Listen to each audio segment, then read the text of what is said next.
Hey, Dallas. Johnny Condon, ABC 3340 in Birmingham. Obviously, on the offensive side of the ball, you lose Bryce, but on the defensive end of the ball, you lose Will, and you kind of had like a dynamic duo team going with him last year. What has he taught you about your game, things you can add to your pass rushing abilities, and ultimately, what are you guys going to do moving forward to make sure that his loss isn't a gaping hole on that side of the defensive line? I mean, more importantly, like Will, he has paved the way for a lot of guys in the outside linebacker room. But it's also guys that could, come in and fulfill those shoes and, replace him in some type of way, like Chris Braswell, Keanu Coote, Quandarius Robertson, Jeremiah Alexander, and guys such like that, But it's a lot of guys like that that looked up to Will and, seeing what he did and seeing him grow and make mistakes. And so we just learn from that and keep going on for it. Right side, front row. Yeah, being from South Florida, I'm curious where you got your name Dallas from.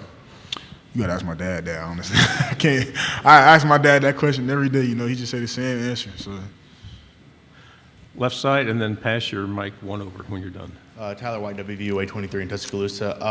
A lot of fans have been looking for Alabama to get back to, joyless murder ball, as they call it. There's a lot of good talent on the defense this year. How do you see the team getting back to that this upcoming season? I mean, the expectations is joyless murder ball for the season, of course. But, it's a lot of guys on the defense that can run around, fly around, and make good plays. Right side. Hey, Dallas. Jacques Doucet, WAFB in Baton Rouge. Will Campbell at LSU said that you were probably the best defensive lineman on Alabama last year going up against him. And just that game, a lot of people say that's the kind of game they want to see in college football, as exciting as it was in the finish. Does that kind of resonate with you going into the offseason? I mean, we just fell up short when we played LSU. But, Will is a very good tackle. Coming in as a freshman, he opened a lot of eyes. And, yeah, he did a lot of good things when he played against us. Left side, second row. Tyler Shaw with KBTX in College Station. What is it about the way you guys match up with Texas A&M that, the past couple of years have been really close? They got you in College Station. Last year was really close. And then just how much are you looking forward to playing them this year? I mean, it's always a battle when we play them, of course. But, Jimbo's doing a very good job over there, leading the guys in the right direction. It's a lot of talent over there and a lot of good things doing over there. So, yeah. Right side, second row. Dan Peck, ESPN 106.7 in Auburn. Iron Bowl is back in Auburn this year. You were at the game in 2021 as a freshman. What do you remember about that one? And are you excited to go back to Jordan-Hare again this year?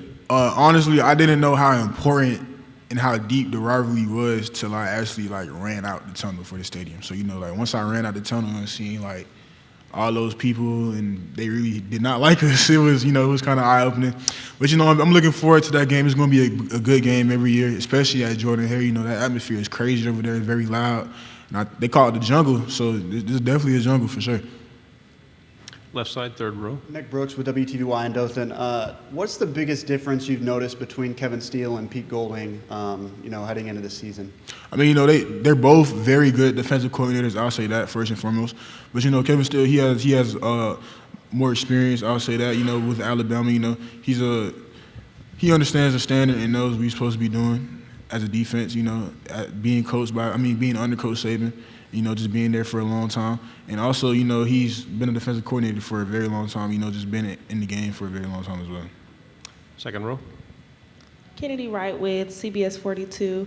What is your favorite quote from Saban? And if you could impersonate him, how would it sound? There's a lot of things that I can impersonate, but I can't say it on the mic in front of all these people. I apologize. I can't. Okay, in the front row.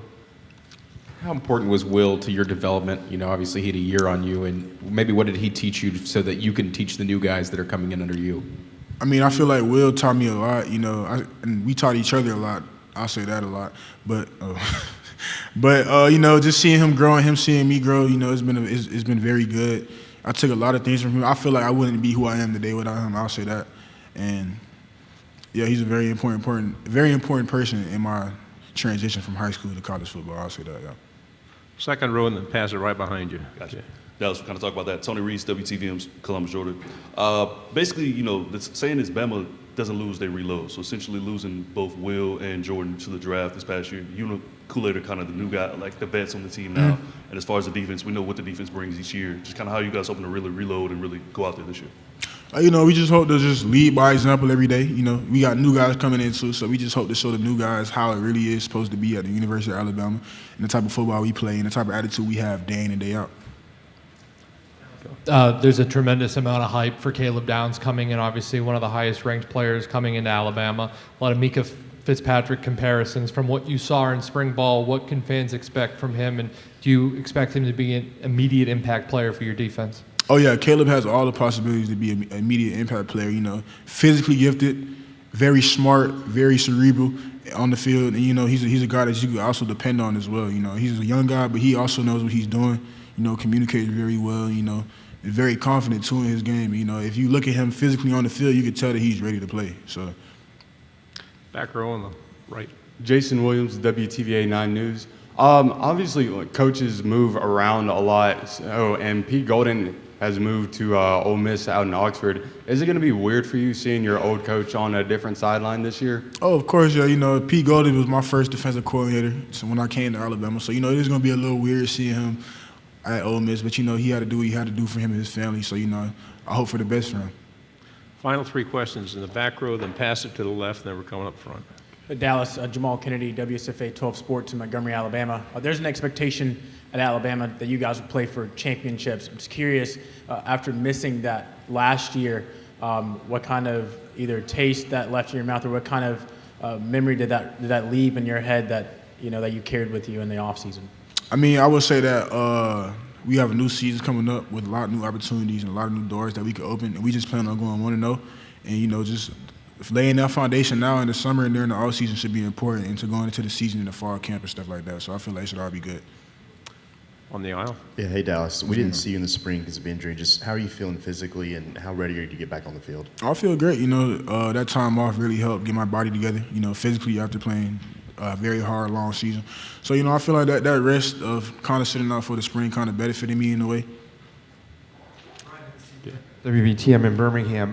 When you guys, did you watch the national championship this year? I'm not sure if you saw that moment with David Pollock where he said there's new kings of college football in Georgia. What does that mean when he said that to your coach on the stage? Did you see that? And what does that make you think that there's a school that's a state over that they're saying that 2 wins in a row? I mean, I didn't watch it, but, you know, I mean, everybody has a freedom of speech, so. We do have time for one more. Final question. You go up against the offense daily in practice. Just what have you seen out of them and their progression as the summer continues and going into the season? I mean, every day in practice, it's always a battle between the offense and the defense. You know, it's a lot of very competitive guys on that side of the ball as well. But, you know, I'm seeing a lot of great progress, you know, with all the quarterbacks we have going on. And, you know, it's just a lot of good things being seen on that side of the ball and just seeing them grow and come together. And, you know, just having that same chemistry on the offensive line. And, you know,